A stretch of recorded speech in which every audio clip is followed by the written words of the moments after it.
குறைந்த விலை நிறைந்த தரம் தங்கள் தேவைகள் அனைத்தும் ஒரே இடத்தில் ஜெயச்சந்திரன்.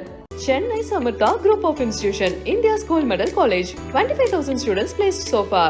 தமிழ்நாட்டு அரசியல பிஜேபி யோசிச்சு பார்த்தா அவங்க செஞ்ச தப்பு எதிர்த்து முதல் தப்பு அண்ணாமலையை தட்டி வைக்காமல் விட்டது தப்பு. எடப்பாடி கேட்ட ஒரே கோரிக்கை அதுதான். இந்த தோல்வி மிக நிச்சயமாக விஜயபிரபாகரன் என்கிற இளைஞனின் மனதில் மன உறுதியை, உற்சாகத்தை, நம்மால் எதையும் எதிர்கொள்ள முடியுங்கிற தைரியத்தை கொடுத்திருக்கும். அந்த வகையில இந்த தோல்வி அவர் வரவேற்க வேண்டிய தோல்வின்னு நான் சொல்லுவேன். மாணிக் தாக்கூரை தண்ணி குடிக்க வச்சுட்டாரு. 2 மந்திரிங்க இருக்கிற தொகுதி அது. தோத்துருந்தாங்கன்னா அவங்க கதையை விட்டுடுங்க, அவங்களுக்கே அது ஒரு பெரிய தர்ம சங்கடமாயிருக்கும். 8% வாக்குகளை அதிகாரப்பூர்வமாக வாங்கி அங்கீகாரத்தை பெற்று தருவது அதை விட கஷ்டம். 1000 விமர்சனம் இருந்தாலும் சீமான் அந்த சாதனை செஞ்சது பெரிய விஷயம்.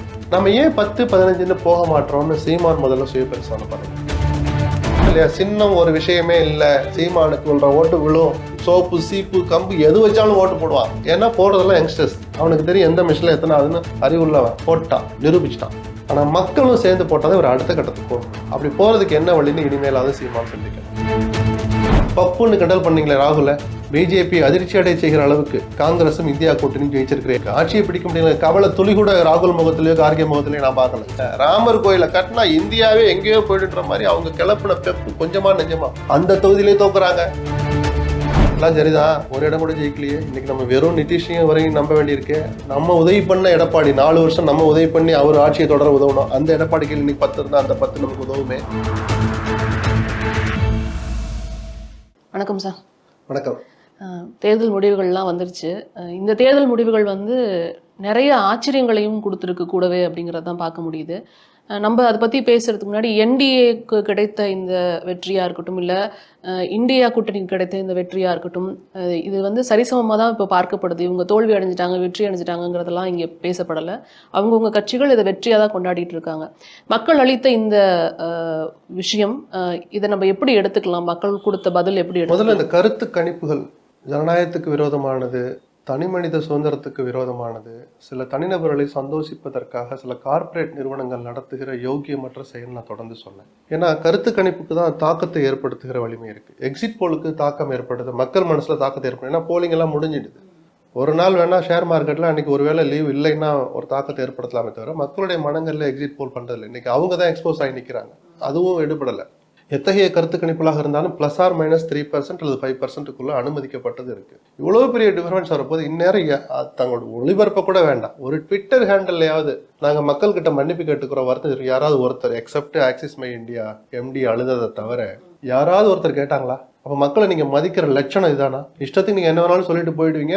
ஏதோ நடக்குதுன்னு பிரசாந்த் கிஷோர் இன்னொரு ட்விட்டு போட்டுக்க வேண்டாம், என்னுடைய கணிப்பு தவறாயிடுச்சுன்னா. சரி, அதெல்லாம் ஒரு பக்கம் இருக்கட்டும். இந்த கருத்து கணிப்புகளை ஒப்பிடுகிற போது இந்த முடிவுகள் மாறுபட்டா இருக்கிறதுனாலதான் காங்கிரஸ்க்கு ஒரு பக்கம் சந்தோஷமா இருக்கு, பிஜேபிக்கும் ஆட்சி நல்ல வேலை பிடிச்சிட்டோம்னு ஒரு குறைஞ்சபட்ச திருப்தி இருக்கு. அதிர்ச்சியை மறைச்சிக்கிட்டு, வேதனையை மறைச்சிக்கிட்டு அவங்களும் நேற்று பார்ட்டி ஆபீஸ்ல ஒரு உற்சாகமா ஒரு கூட்டத்தை கூட்டிட்டாங்க. மற்றபடி ஒரு வலுவான எதிர்கட்சி எதிர் அணி அமைஞ்சு கிடைச்சிருக்கிற இந்த தேர்தல் முடிவை ஒரு பத்திரிகையாளரா நான் மனப்பூர்வமா வரவேற்பேன், சந்தோஷப்படுவேன். ஜனநாயகத்துக்கு நல்லது, ஆரோக்கியமானது. அதாவது கிட்டத்தட்ட 99 இடங்கள். இந்த வெற்றியை பாஜகவுக்கு என்ன விஷயத்த கூற வருது நீங்க நினைக்கிறீங்க? 44 இடம் ஜெயிச்ச காங்கிரஸ் இன்னைக்கு 99 இடம் நடந்திருக்கு. என்ன இம்பாக்ட் ஏற்படுத்தும் தெரியுமா? மகுவா மொய்த்ரா பதவியை பறிச்சாங்கல்ல திரிணாமுல் காங்கிரஸ் MP, எதுக்கு பறிச்சிங்க? அதானியை பத்தி 8 கேள்வி கேட்டார். அது எப்படி கேட்டார்? அவருடைய போன்ல இந்த மாதிரி உரையாடல் நடந்துச்சு, அவருடைய பாஸ்வேர்டை யாருக்க கொடுத்தார், திட்டமிட்டு சில தனிநபர்கள் சொல்லி கொடுத்ததுனால கேள்வி கேட்டார். இதெல்லாம் ஒரு வாரத்துல விசாரிச்சு பதவியை பறிக்கிற விவகாரமே அல்ல. அப்படி ஜஸ்ட் லைக் தட் படுனாங்கல்ல, அது மாதிரிலாம் இனிமேல் பண்ண முடியாது.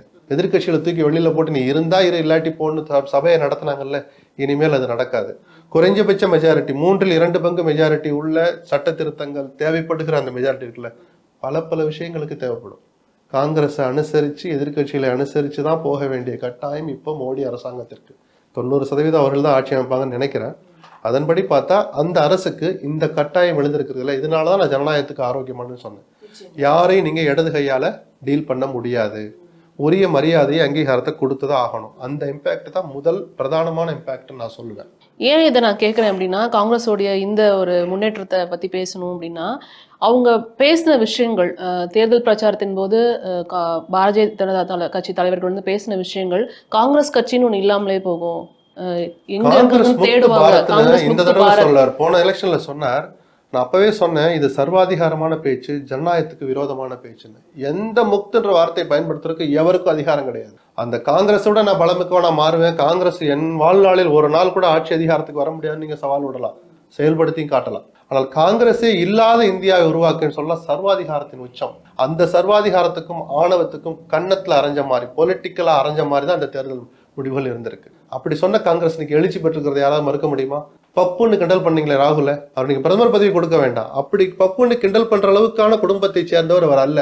சுகவாசின்னு விமர்சனத்தை அனுபவிச்சவர். ஜோடோ யாத்திரை, பாரத் ஜோடோ யாத்திரைன்னு 2 தடவை அந்த யாத்திரையை தொடங்கி நடத்தினார். அவர் எல்லாரையும் ஆச்சரியப்படத்தக்கல, அதிர்ச்சி அடைய செய்யற அளவுக்குள்ள ஒரு சுகவாசி. அங்க போய் வெளிநாடு வெளிநாட்டுக்கு பறந்துடுவார், அங்கே போய் எங்கேயோ இருப்பார், எங்க போறேன்னு சொல்ல மாட்டான்னு சொன்ன ராகுல் காந்தி தன்னை வரித்து கொண்டு அந்த யாத்திரைகளை நடத்தின போது ஒட்டுமொத்த இந்தியாவும் திரும்பி பார்த்தது. அதற்கான பலன் தான் இப்ப கிடைச்சிருக்கு. ஆட்சி அதிகாரம் அப்படி லட்டு மாதிரி கிடைக்காம போயிருக்கலாம், ஆனால் திரும்பி பார்க்க வைக்கிற அளவுக்கு, பிஜேபி அதிர்ச்சி அடைய செய்கிற அளவுக்கு காங்கிரசும் இந்தியா கூட்டணியும் ஜெயிச்சிருக்கிற எண்ணிக்கையில இத்தனை பிரச்சனைகளுக்கு பிறகு அவருடைய வயசு அளவு கூட எண்ணிக்கை வராது. 50 கூட ஜெயிக்காதீங்க.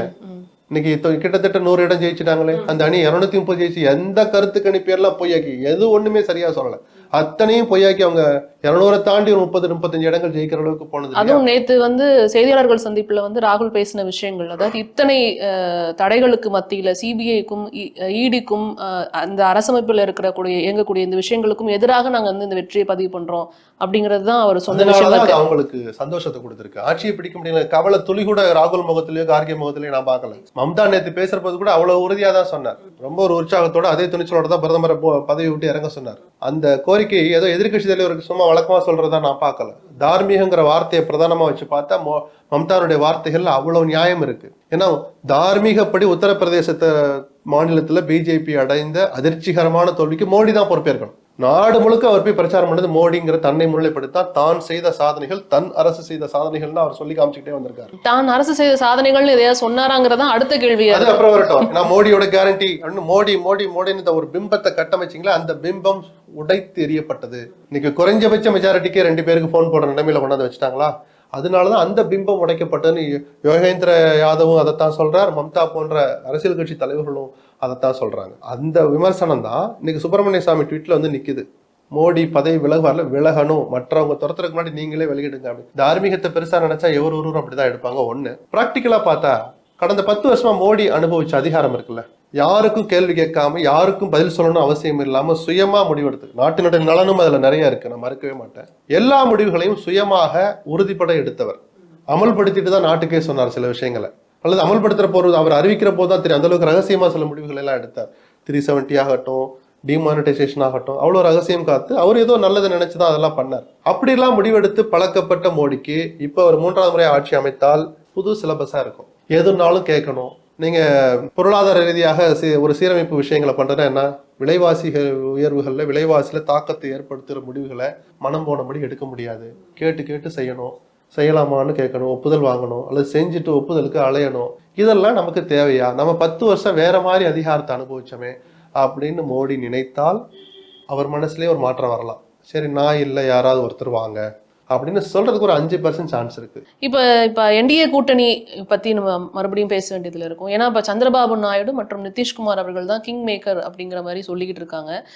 சந்திரபாபு நாயுடு எப்படி இருப்பார் அப்படிங்கிறது நம்மளுக்கு தெரியும். பட் நிதிஷ்குமார் கைகோக்கும் பட்சத்துல பாஜக ஆட்சி அமைத்தா 5 ஆண்டுகள் இந்த ஆட்சி நீடிக்குமா அப்படிங்கிற அடுத்த கேள்வி வருது. மற்ற தலைவர்களை ஒப்பிடுகிற போது அவருடைய சுவிட்ச் ஓவர் கொஞ்சம் ஃப்ரீக்வன்சி அதிகமா இருந்துச்சு. அடிக்கடி மனசு மாறுறவர், இடம் மாறுறவர், சுயநலத்துக்காக முடிவெடுப்பவன்ற ஒரு அடையாளப்படுத்தப்பட்ட நபரா மாறிட்டார். ஆனா இன்னைக்கு அவர் அமைச்சிருக்கிற கூட்டணி ப்ரீபோல் அலையன்ஸ். தேர்தலுக்கு முன்பாகவே ஏதோ ஒரு ஏற்பாடு கூட்டணி அமைச்சதுனால அதை உடைச்சுக்கிட்டு வெளியில வருவார்னு எனக்கு தோணலை. இருப்பார், ஆனா சில நெருக்கடிகளை அவர் கொடுப்பார். வேணுங்கிற துறை கேட்பார். பிரதானமா மிகவும் பின்தங்கிய நிலையில் இருக்கிற பீகார் மாநிலத்துக்கு சிறப்பு அந்தஸ்துங்கிற அடையாளம் அல்லது சிறப்பு பொருளாதார உதவிகள், அதாவது வரையறையற்று வரம்புகளற்ற நிதி உதவி கொடுங்கன்னு ரொம்ப நாளா கேட்டுட்டு இருக்கிறார் நிதிஷ். கூட்டணியில இருந்த போதும் இல்லாத போதும் பிஜேபி அதை பெருசா கண்டுக்கல, கொடுக்கல. ஆனா இப்போ அந்த சூழல் இல்லை, கொடுத்தாக வேண்டிய கட்டாயம் வருது. இன்னொரு முக்கியமான விஷயம், சாதிவாரி கணக்கெடுப்பை பீகார் மாநிலம் எடுத்துட்டாங்க. ஆனா அதை அமல்படுத்துறதுல, வெளிப்படுத்தி அமல்படுத்த போறதுல பிஜேபிக்கு மாறுபட்ட கருத்து இருக்கு. அவங்க அதை ஆதரிக்கல. இதை நிதிஷ் எப்படி கையாள்வார்னு ஒன்று பார்க்கணும். சந்திரபாபு நாயுடு பார்வையில பார்த்தா அவர் மானியம் புதுசா பிரிக்கப்பட்டதுனால தொடக்க நாள்ல இருந்து அவர் கேட்டு இருக்கார், சிறப்பு அந்தஸ்து கொடுங்க, ஸ்பெஷல் ஸ்டேட்டஸ் கொடுங்க. அதுவும் எகைன் அது ஃபண்டில் தான் நிக்குது. வரையறையற்று வரம்புகளற்று அந்த நிதி உதவிகள் கிடைச்சிக்கிட்டு இருக்கும். இவ்வளவுதான் ப்ரொபோர்ஷனேட், இவ்வளவுதான் பெர்சன்டேஜ் எல்லாம் கணக்கு இல்லாம கொடுக்குற சில சலுகைகள் கூடுதலா கிடைக்கும். அதை கேட்கிறார், அதை கொடுத்துருவாங்கன்னு தான் தோணுது. ஏன்னா அந்த காயினை இப்ப அவர் தான் கிரிப்பை கையில வச்சிருக்கனால நாயுடு அதை ஏத்துக்குவார். பிளஸ் கட்சி ஆங்கிள், தன்னுடைய மாநில நலன் சார்ந்து கட்சி ஆங்கிள் சுயநலம் கலந்து பார்த்தா நல்ல துறைகளையும் கேட்டு பெறுகிற வாய்ப்பு அவங்களுக்கு இருக்கு. அவரும் உடனடியா மாறிக்கிட்டு இப்ப இந்தியா கூட்டணி கிட்ட இருந்து ஒரு சில இது வருது இல்லையா, கொஞ்சம் பொறுத்திருந்து பாருங்க, நாங்க கிளைம் பண்ணலாமா வேணாமான்னு இன்னைக்கு டிஸ்கஸ் பண்ண போறோம்னு. இவங்க 2 பேரும் ஒத்துக்கிட்டாதான் குறைஞ்சபட்சம் போய் கிளைம் பண்ண முடியும். அவ்வளவு சுலபத்துல ஒத்துப்பாங்களான்னு எனக்கு தெரியல. ஏன்னா ஜெயராம் ரமேஷ் நேத்து ஒரு ட்வீட் போட்டிருந்தாரு, இந்த சிறப்பு அந்தஸ்து அப்படிங்கிறது வந்து நாங்க தரதுக்கு தயாரா இருக்கோம், எங்க மேனிஃபெஸ்டோலே அது இருக்கு, ஆந்திர பிரதேஷ்க்கு நாங்க சிறப்பு அந்தஸ்து தருவோங்கிறது எங்க மேனிஃபெஸ்டோலே இருக்கு அப்படின்னாரு. சரி, அதெல்லாம் பார்க்கும்போது நேத்து செய்தியாளர் சந்திப்பை வந்து இவர் தவிர்த்தாரு. அதனால ஏதாவது பேச்சுவார்த்தை நேற்று மாலையே அவர் போட்ட ட்வீட்ல இது என்டிஏ கூட்டணிக்கு கிடைச்ச வெற்றின்ற வார்த்தையை பயன்படுத்தி இருக்கிறார். அதனால சொன்னேன், உடனடியா சுவிட்ச் ஓவர் பண்ண மாட்டாங்க. மாறுறது வந்து ஆக்வர்டா இருக்கலாம், ஜனநாயகத்துக்கு இதெல்லாம் ஏத்துக்கிறதானு கேட்கலாம், ஆனா சட்ட விரோதம் அல்ல. ஒன்னா சேர்ந்து ஓட்டு கேட்டோம், இப்ப நான் கேட்கறது நீங்க தரல, மாநில நலனுக்காகன்னு ஒரு போர்வையை போத்திக்குவாங்க. அதனாலதான் இந்தியா கூட்டணில இருந்து என்ன சொல்றாங்க, 2 பேர்ல ஒருத்தர பிரதமர் ஆக்குறோம்னு ஒரு காயினை போடலாம், அந்த துண்டில் ஒரு மீன் சிக்கலாம், சிக்காமலும் போகலாம். பட் இந்த 2 பேர் மட்டுமே வந்துட்டா போதுமா அப்படின்னு ஒண்ணு இருக்கு. அப்ப ஜனாதிபதி என்ன பண்ணுவாங்க, இவங்க சுவிட்ச் ஓவர் பண்ணா கூட, இந்தியா கூட்டணி ஆதரிக்கிறோம்னு சொன்னா கூட பிஜேபி என்ன பண்ணுவாங்க, சிங்கிள் லார்ஜஸ்ட் பார்ட்டி நாங்க தான், ப்ரீ போல் செட்டப்ல நாங்க தான் மெஜாரிட்டியா இருக்கிறோம்னு முதல்ல எங்களை ஆட்சி அமைக்க அலைங்கன்னு தான் சொல்லுவாங்க. இந்த 2 பேரும் இந்த பக்கம் வந்துட்டா கூட ஆட்சி அமைப்பது மோடியா இருக்கும் அல்லது பிஜேபியா தான் இருக்கும். ஒரு வகையில சட்ட விரோதமும் அல்ல, சிங்கிள் லார்ஜஸ்ட் பார்ட்டியை கூப்பிடுறது சட்ட விரோதம் அல்ல.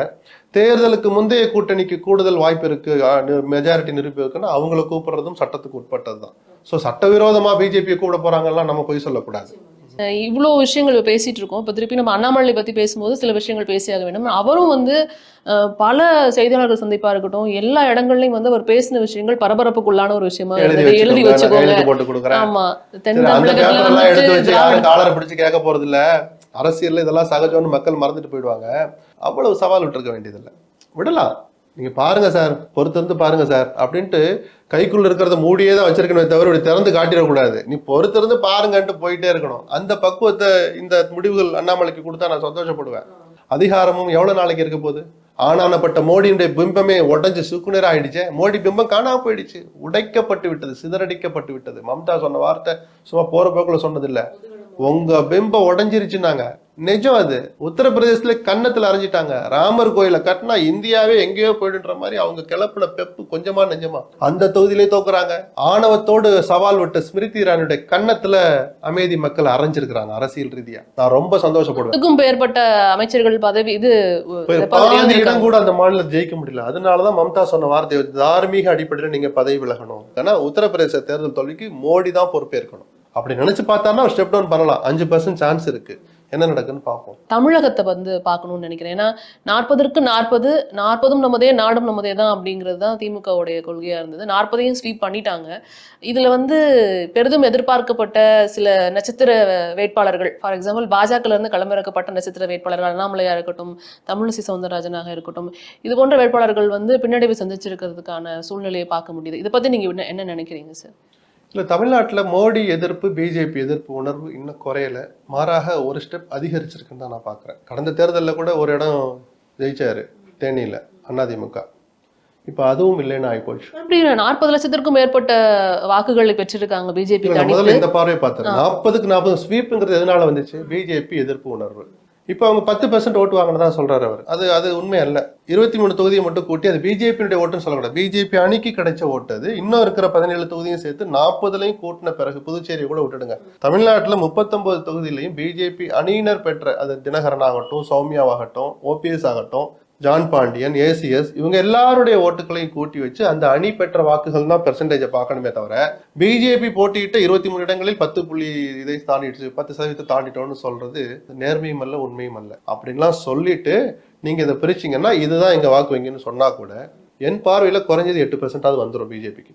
அப்போ வளர்ந்துருக்குன்னு அர்த்தம். அந்த கட்சி வளர்ந்துருக்குங்கிறத யாருமே மறுக்க முடியாது. 8% ஏற்கனவே அவங்க பெற்ற இல்ல, 5 தான், 4 அல்லது 5 தான் அவங்க நிரூபிக்கப்பட்ட வாக்கு வங்கி, அவ்வளவுதான். 8 சும்மா உள்ளாட்சி தேர்தல் நடந்தாலும் சொல்லிட்டு இருப்பாங்க, அதெல்லாம் சேர்க்கக்கூடாது. அவங்களுடைய நிரூபிக்கப்பட்ட வாக்கு வங்கிங்கிறது 5% தான் அதிகபட்சம். இப்ப அதை 8ன்னு ஓரளவு அதிகாரப்பூர்வமா நிரூபிக்கலாமே தவிர அது 9 கூட இருக்கலாம், குறைஞ்சபட்சம் நான் சொல்றேன் 8 வந்திருப்பாங்க. அதுதான் உண்மையை நம்ம எடுத்துக்கணும். பாஜக மேல உள்ள எதிர்ப்புனால தான் வந்துட்டு இப்ப டிஎம்கே ஜெயிச்சாங்க அப்படின்னு ஒரு பார்வை எடுத்துக்கலாம். இல்ல வந்து டிஎம்கே மேல இருக்கிற ஆதரவு, டிஎம்கேக்கு இருக்கிற ஆதரவு இது அது இன்னும் குறையில சொன்ன அடுத்தடுத்த பாயிண்ட்ல நீங்க ஸ்டாலினுடைய ராஜதந்திரம் இருக்கு. அதுல ஒரு கட்சி தலைவரா அந்த கூட்டணியை கட்டமைச்சு உடையாம பாதுகாத்து அதை நேர்மறையோட எடுத்துட்டு போய் சில வருத்தங்களை சரி பண்ணி, கோயம்புத்தூர்ல நீங்க என்னன்னா தோத்துருவீங்க, நான் உதயசூரன் நிக்கிறேன், அந்த ரிஸ்க் எடுத்து ஈஸியா ஜெயிக்கிற திண்டுக்கல்ல கம்யூனிஸ்டுக்கு கொடுத்துட்டு ரிஸ்க் எடுக்கிற சவால் விட்டு அண்ணாமலையை நான் எதிர்கொள்றேன்னு துணிச்சலோட போய் நின்று அங்க ஜெயிச்சு காமிச்சு, இப்படி எத்தனையோ விஷயங்கள் இருக்கு. இன்னைக்கு அவர் ஜெயிச்சிருக்கிற 3வது பொது தேர்தல் இது. தலைவரான பிறகு 2 நாடாளுமன்ற தேர்தல், ஒரு சட்டமன்ற தேர்தல், உள்ளாட்சியை சேர்த்தோம்னா அது 4வது பொது தேர்தலில் பிரம்மாண்டமான வெற்றியை பெற்றிருக்கிறார். அவருடைய திறமைக்கு ஆளுமைக்கான ஒரு பரிசு இது. அது உழைப்புக்கான அடையாளம் கூட நம்ம எடுத்துக்கலாம். திமுகவுடைய சாதனைகளுக்கும் அதுல பங்கு இருக்கிற மாதிரி அதையெல்லாம் பேசிக்கிட்டே இருந்துட்டு திமுக ஆட்சியிலே சில தவறுகள் நடக்கல, அந்த தவறுகளுக்கு கிடைச்ச அங்கீகாரமா நீங்க எடுத்துக்காதீங்கன்னு தான் நான் சொல்றேன். அந்த அர்த்தத்துல 40க்கு 40 ஜெயிக்கிறது நல்லது இல்லைன்னு சொன்னேன். மற்றபடி திமுக எத்தனை ஜெயிச்சா நமக்கு என்ன இருக்கு? ஜனநாயகத்துக்கு நல்லது இல்லை. 4 பேராவது எதிரணியில ஜெயிச்சா திமுகவுக்கும் நல்லது. நான் என்ன கேக்குறேன் சொல்ல வரேன் அப்படின்னா, இப்ப 40க்கு 40 ஜெயிச்சிட்டாங்க அப்படின்னா இது வந்து நம்மளோட ஆட்சிக்காக கிடைத்த ஒரு வாக்குகள்னு நினைச்சு அமைதியா உட்காந்துருவாங்களோ அப்படிங்கறதான் வந்து நினைச்சு நம்ம ரொம்ப ஐயோ அப்படின்லாம் பதறவும் வேண்டாம். ஒரு அட்வைஸ் சொல்லிட்டு ஒதுங்குவோம். அவரும் தன்னை சுயபரிசோதனை பண்ணிக்குவார். ஸ்டாலினும் அதை யோசிப்பார். என்ன மற்றவங்க பதற மாதிரி, மற்றவங்க அவசரப்படுற மாதிரி உடனடியாக சுயபரிசோதனை பண்ண வேண்டிய அவசியம் இல்லை. ஏன்னா வெற்றியை பெற்றாங்க. தோல்வினா எதனாலன்னு கேட்கலாம். மற்றவங்க எல்லாம் உடனடியாக அதை தொடங்கணும். நம்ம எதனால தோத்தோம், நம்ம ஜெயிப்போம்னு நினைச்சோமே, தினகரன் ஆகட்டும், ஓபிஎஸ் ஆகட்டும், அண்ணாமலே ஆகட்டும், குறைஞ்சபட்சம் கோயம்புத்தூர் நம்ம ஜெயிப்போம்னு நினைச்சோமே, எங்க ஓட்டு குறைஞ்சி எதனால அப்படின்னு அவரும் உட்காந்து சில ஆய்வுகளை பண்ணதான் போறாரு. அந்த அவசரம் அவசியம் உடனடியாக திமுகவுக்கு இல்லை. இது அலட்சியமா மாறி தவறுகள் தொடரக்கூடாதுன்னு ஒரு நல்ல எண்ணத்துல நம்ம இந்த கருத்தை சொல்றோம். நிச்சயமா. இப்ப நம்ம சென்னையை பொறுத்த மட்டும் பார்க்கும்போது எப்போதும் திமுகவுக்கு அடுத்தபடியா வந்து அதிமுக தான் இருக்கும். ஆனா சென்னையை பொறுத்த மட்டும் வந்து இந்த தடவை திமுகவுக்கு அடுத்தபடியா பாஜக தான் இருக்கு. அதுவும் மத்திய சென்னையா இருக்கட்டும், தென் சென்னையா இருக்கட்டும், 2 தொகுதிகளில் டெபாசிட்டே போனது நிஜமாகவே வருத்தப்பட வேண்டிய விஷயம் தான். துரதிருஷ்டவசமானது. எந்த கட்சியா இருந்தாலும் ஒரு பிரதானமாக இருக்கிற ஒரு கட்சி மாநிலத்தின் தலைநகர்ல அடையாளப்படுத்தப்பட்ட அதிகார மையமா இருக்கிற ஒரு சிட்டில 2 தொகுதிகளில் டெபாசிட் போச்சு. தேமுதிக டெபாசிட் போனாலும் அது அதிமுகவும் உள்ளடக்கியது தானே. இவங்க ஓட்டு போட்டிருந்தா, இவங்களுக்கு ஆதரவு இருந்தால் டெபாசிட் கிடைச்சிருக்கணும் இல்லை. தென் சென்னையில் நேரடியாகவே டெபாசிட் போச்சு ஜெயவர்தனுக்கு. ரொம்ப ரொம்ப வருத்தமான செய்தி. 9 தொகுதிகளில் கிட்டத்தட்ட டெபாசிட் போயிருக்கு. 10 தொகுதிகள் அவ்வளவு நல்ல விஷயம் கிடையாது. சுயபரிசோதனை பண்ண வேண்டிய முதல் கட்சி அதிமுக தான். இந்த கருத்துக்கு வலு சேர்க்கிற மாதிரி நேற்று எடப்பாடியுடைய அறிக்கையை ஃபுல்லாக படிச்சு பார்த்தேன் நான். இந்த தேர்தல் முடிவுகள் நமக்கு சில பாடங்களையும் படிப்பினையையும் கற்றுக் கொடுத்திருக்கிறது. 26 தேர்தலை எப்படி எதிர்கொள்வது என்பதற்கு சில பாடங்களையும் படிப்பினைகளையும் கற்றுக் கொடுத்திருக்குன்னு சொல்றார். ரொம்ப ரொம்ப எந்த தலைவரும் சொல்ல தயங்குகிற வார்த்தைகள் மிக வெளிப்படையாக, துணிச்சலாக எடப்பாடி எழுத்து வடிவிலேயே அந்த வார்த்தைகளை பயன்படுத்தி இருக்கிறார். ஒரு பத்திரிகையாளராக நான் ரொம்ப மனமுவந்து வரவேற்பேன். ஏன்னா எந்த கட்சியுமே அப்படி சுயபரிசோதனை பண்ணாதான், ஆமாம் எங்களுக்கு படிப்பினை கிடைத்திருக்கிற வார்த்தையை வெக்கம் இல்லாம சொன்னாதான் நல்ல தலைவன் அர்த்தம். அந்த கட்சி நல்ல திசையில பயணிக்க போகுதுன்னு அர்த்தம். அதை எடப்பாடி துணிச்சலா சொல்லியிருக்கிறார். ஆனா அதுக்கு என்ன அர்த்தம், எந்த அர்த்தத்துல எதை மனசுல வச்சு சொன்னான்னு நமக்கு தெரியல. 4 பேர் கூட இல்லைன்னு தூக்கி போட்டோமே, ஓபிஎஸ் தினகரனையும். இன்னைக்கு அந்த 2 பேரும் அவங்கவுங்க தொகுதியில நம்ம அதிமுக டெபாசிட் போக வச்சுட்டாங்களே. ராம்நாட்லயும் போச்சு, தேனிலையும் டெபாசிட் போச்சு. 2ஆம் இடம் வந்துட்டாங்க நம்மள மீறி. இவங்களையா நம்ம தூக்கி போட்டோம்? சரி, ஏதோ ஒரு வகையில் அவங்களே அரவணைச்சு போலாமா அப்படிங்கிற படிப்பனையா அது இருக்குமா தெரியல. இன்னொரு யோசிப்பாரோ பாஜகவோட கூட்டணி இல்லாததுனால நான் தொடர்ந்து சொன்னேன், அந்த அணி இருந்திருந்தா அந்த கூட்டி இப்ப இன்னைக்கு ரிசல்ட் எடுத்து வச்சு ஒரு சிங்கிள் பேஜ்ல எல்லா டெய்லியிலயும் வந்திருக்கு. 40 தொகுதி எடுத்து வச்சு பாருங்க, 39 நம்ம தமிழ்நாட்டை மட்டும். ஜஸ்ட் லைக் தட் 2 பேருடைய இதை கூட்டினா 15 தொகுதிகள்ல இவங்க ஜெயிக்கிறாங்க. திமுக விட அதிக ஓட்டு. 2 பேரையும் சேர்ந்து கூட்டினா 50,000 டிஃபரன்ஸ் வருது. 6 தொகுதி, கிட்டத்தட்ட மினிமம் 20 தொகுதிகள் இந்த அணி அரித்மேட்டிக்லேயே ஜெயிக்குது. ஒரு 2 மாசம் முன்னாடி கூட்டணி உறுதிப்படுத்தி, 3 மாசம் முன்னாடி உறுதிப்படுத்தி களத்துல சுத்தி வந்திருந்தா 25 இடங்களை தாண்டி ஜெயிச்சிருப்பாங்க. அதிமுக பார்வையில இருந்து பாக்குறேன். இன்னைக்கு நிதிஷுக்கு போன் போடுறதுக்கு முன்னாடி எடப்பாடி போன் போட்டு எப்ப டெல்லி வரீங்கன்னு கேட்டிருப்பாரு மோடி. அதிமுக வளர்ச்சிக்கு அது எவ்வளவு பெரிய விஷயம், தமிழ்நாட்டு நலனுக்கு அது எவ்வளவு பெரிய விஷயம். எனக்கு நீர்வளத்துறையை கொடுங்க கேட்டு வாங்கியிருக்க முடியுமே. காவிரி இஷ்யூல மேகதாதுவாவது முல்லை பெரியாராவது எங்க அனுமதி இல்லாம ஒருத்தர் நீங்க டேம் கட்ட முடியாது சொல்லிருக்கலாமே. எவ்வளவு பெரிய அற்புதமான வாய்ப்பு. இந்த ராஜதந்திர விஷயத்துல கொஞ்சம் கோட்டை விட்டா நான் இன்னைக்கு சொல்லல, 2 மாசமா நான் சொல்லிட்டு இருக்கேன். இது இப்படியும் நம்ம பார்க்கலாம். இப்ப இது வந்து பழனிசாமி கோட்டை விட்டார் அப்படிங்கறத தாண்டி இங்கிட்ட வந்து இவங்களும் அண்ணாமலை அவர்களும் இதை சிந்திச்சிருந்திருக்கலாம். கூட்டணியை உடைச்சதே அண்ணாமலை தானே, தன்னுடைய துடுக்குத்தனத்தால் ஒரு ஆங்கல்ல. இன்னொரு ஆங்கல்ல நம்ம ஒரு சுய முயற்சி பண்ணி பார்க்கலாங்கிற துணிச்சல்னால. ஆனா ராஜதந்திர ஆங்கல்ல அண்ணாமலையோட யார் யோசிச்சிருக்கணும்? அமித்ஷா யோசிச்சிருக்கணும். அண்ணாமலை சுய பரிசோதனை பண்ற நேரம் இது இல்ல. ஒரு இக்கட்டை நோக்கி நம்ம போயிட்டு இருக்கேன்னா 400 அவங்க சொல்லியிருக்கலாம். சில தரவுகள் அவங்களுக்கு நல்லாவே தெரிஞ்சிருக்கும். இந்த நம்பர் குறையப்போம் தெரிஞ்சனாலதான் பரமாத்மா வரைக்கும் அவர் சில சரடுகளை விட்டார் மோடி இல்லையா? மாத்தி பேசினாரு. பாகிஸ்தான் இழுத்தார், பாகிஸ்தான் ஆக்குப்பைடு காஷ்மீர் இழுத்தார், ராகுல் பிரதமரானா பாகிஸ்தான் சந்தோஷப்படுனார், என்னென்னமோ சொல்லி பார்த்தார். எதனால சொன்னார்? அவங்களுக்கு தரவுகள் கிடைச்சிருக்கு. அப்ப அதை மனசுல வச்சு நீங்க இப்படி பண்ண வேண்டாம், முதல்ல ஜெயிச்சுக்குவோம். பெரிய கட்சி அன்னைக்கும் 40 தொகுதியிலையும் அதிமுக தோத்துடுச்சா அந்த அணி. நான் இப்பவும் சொல்லுவேன், அதிமுக பெரிய கட்சி தான். அதுல எந்த மாற்று கருத்து இல்ல. சில சலசலப்புகள் குறைபாடுகள் இருக்கலாம், இன்னைக்கு வாக்கு வங்கி குறைஞ்சிருக்கலாம், நிச்சயமா 25க்கு கீழே கொஞ்சம் போயிருந்தாலும் ஆச்சரியப்பட மாட்டேன். ஆனாலும் அந்த கட்சி பெரிய கட்சி, கிளைகள் உள்ள கட்டமைப்பு உள்ள வலுவான கட்சி தான். சில சீரமைப்புகள் செய்தால் அதை மீண்டும் கட்டமைக்க முடியும். என்ன செய்யறாங்கன்னு பார்ப்போம். பிஜேபியும் சுயபரிசன அண்ணாமலை மட்டும் தனியா பண்ண முடியாது, தேசிய கட்சி அவர். டெல்லியில அரசியல்லாம் முடிஞ்ச பிறகு, அரசுகள்லாம் அமைந்த பிறகு ஓரிரு மாதங்களுக்கு பிறகாது தமிழ்நாட்டு அரசியலை பிஜேபி யோசிச்சு பார்த்தா அவங்க செஞ்ச தப்பு எதிர்த்து முதல் தப்பு, துடுக்கோடு பேசிய அண்ணாமலையை தட்டி வைக்காமல் விட்டது தப்பு. எடப்பாடி கேட்ட ஒரே கோரிக்கை அதுதான், அவரை கொஞ்சம் கண்டிச்சு வைங்கன்னு சொன்னார். இவங்க கேட்கல, அதனால தீர்மானம் போட்டு வெளியே வந்தார். சோ நம்ம அதை அன்னைக்கு கொஞ்சம் அசால்ட்டா இருந்துட்டோம் அப்படின்னு அவங்களும் சில தவறுகளை திருத்திக்கிட்டாங்கன்னா ஆரோக்கியமான அரசியலுக்கு அது ஒரு இதா இருக்கும். ஒன் சைடாவே இப்படி போகாதுன்னு சொல்றேன். இப்ப அண்ணாமலை அவர்களுக்கு இந்த ரிசல்ட் என்ன மாதிரியான ஒரு விஷயத்தை ஏற்படுத்தி இருக்கு நீங்க? அவர் என்ன சொல்லுவாரு? மேல போய் ஒரு ஆய்வு கூட்டம், ஒரு டிஸ்கஷன் நடந்தா பாத்தீங்களா, நான் 5 8 ஆக்கிட்டேன் 10 ஆக்கிட்டேன்னு சொல்லி கொடுப்பார். நான் 8ன்னு சொல்லுவேன், அவர் இந்த 10 புள்ளி எடுத்துட்டு போய் காமிப்பார். எல்லாம் சரிதான், ஒரு இடம் கூட ஜெயிக்கலையே. இன்னைக்கு நம்ம வெறும் நிதிஷையும் வரையும் நம்ப வேண்டியிருக்கே. நம்ம உதவி பண்ண எடப்பாடி 4 வருஷம் நம்ம உதவி பண்ணி அவர் ஆட்சியை தொடர உதவணும். அந்த எடப்பாடி கேள்வி இன்னைக்கு 10 இருந்தா அந்த 10 நமக்கு உதவுமே அப்படின்னு அவங்களும் சில கேள்விகள் கேட்கலாம். பரவாயில்ல, இவ்வளவு இக்கட்லயும் நீங்க ஒரு துணிச்சலான முடிவு எடுத்து ஒரு சுயபரிசோதனை பண்ணிட்டீங்க, நம்ம வாக்கு வங்கி என்னன்னு தெரிஞ்சிடுச்சு, வரப்போற சட்டமன்றத்தில் நம்ம சீட்டு கேட்கறதுக்கு அந்த வாக்கு வங்கி உதவும் அப்படின்னு எடுத்துட்டு கடந்து போகலாம். அந்த அண்ணாமலை அமைச்சராக்கலாம், தலைவர் பதவியில இருந்து எடுத்துட்டு தமிழிசை தலைவராக்கலாம், இல்ல கவர்னர் பதவியை விட்டுட்டு வந்து தோத்துட்டு இருக்காங்களா அவங்கள ஒரு எம்பி ஆக்கி எங்கிட்டாவது அமைச்சர் ஆக்கலாம். எல்லாம் அந்த கட்சி எடுக்கிற முடிவு. பிஜேபியிலையும் என்ன சொல்றது, எதிர்பார்ப்பும் ஆச்சரியங்களும் இன்னும் காத்திருக்கு. தமிழ்நாட்டு பிஜேபியில நான் சொல்றேன். ஏன்னா யார் அமைச்சரா கண்டிப்பா ஆக்க போறாங்க, யாரோ ஒருத்தர் கண்டிப்பா ஆக்குவாங்க. 2 பேர் ஆக்கினாலும் ஆச்சரியப்பட மாட்டேன். கூட்டணிக்கெல்லாம் வர்றதுனால அட்லீஸ்ட் 1ஆவது கொடுப்பாங்க. யாருன்னு பார்ப்போம். 2 தொகுதி முக்கியமா திரும்பி பார்க்கப்பட்டது. ஒண்ணு விருதுநகர், இன்னொன்னு தர்மபுரி. நெக் டு நெக் கடைசி வரைக்கும் போராடிட்டு இருந்தாங்கன்னு தான் பார்க்க முடியுது. சோ இதை நீங்க எப்படி பாக்குறீங்க? இவ்வளவு ஃபைட் கொடுப்பாருன்னு நான் நினைக்கல. வாக்குப்பதிவு முடிஞ்ச உடனே ஒரு அமைச்சர் சொன்னார், ஒரு குறிப்பிட்ட சமூகத்தவர் ரொம்ப ஆர்வமா கட்சி எல்லைகளை கடந்து அவர் ஆதரிக்கிறாங்கன்னு சொன்னார். அது இந்த முடிவுகள்ல எதிரொலிச்சது. அந்த அவர் திருப்பி முன்னிலைன்னு வந்து பின்னடைவை சந்திக்கிற போது எந்த ஏரியா வாக்குகளை என்னாங்கன்னு ஒப்பிட்டு பார்த்தா அமைச்சர் சொன்னது உண்மைன்னு தெரிஞ்சு போச்சு.